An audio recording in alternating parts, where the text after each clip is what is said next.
tayo maglalaba ng ating mga damit.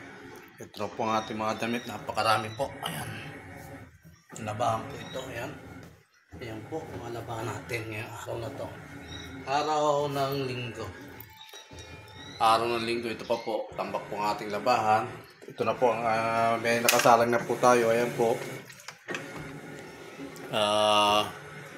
Tayo kailangan maglaba dahil para matuyo at umaaraw na po rito sa silang, sa lugar namin. Hanggat wala akong biyahe, dahil ang biyahe ko kasi siraan battery ng jeep. Dinala ko sa paggawaan ng battery. Ayaw na kargahan dahil siraan na raw po. Ayan po ang jeep natin, nakatengka. Maaraw na po dito. Tayo na lang po natin habang nagpapahigo tayo ng washing machine.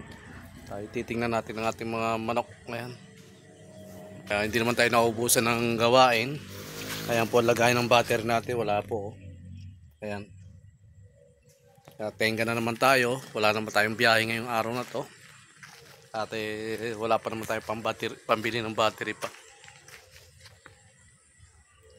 Kaya ang gagawin na lang natin, paglalaban na lang po tayo ng mga damit natin na isinuot na.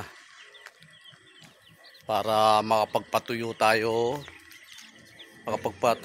ng mga damit ngayon at maaraw na po. Ayan po. At magtuloy-tuloy naman po yung araw ngayon, araw na to. Magtuloy-tuloy yung araw.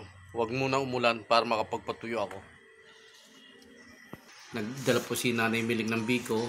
Tayo kakain mo ng biko habang papaikot ng washing machine.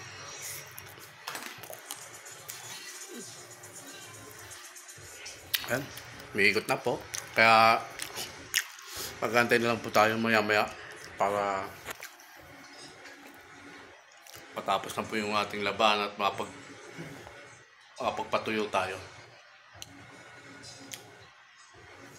Alam, kaya ko ba yan?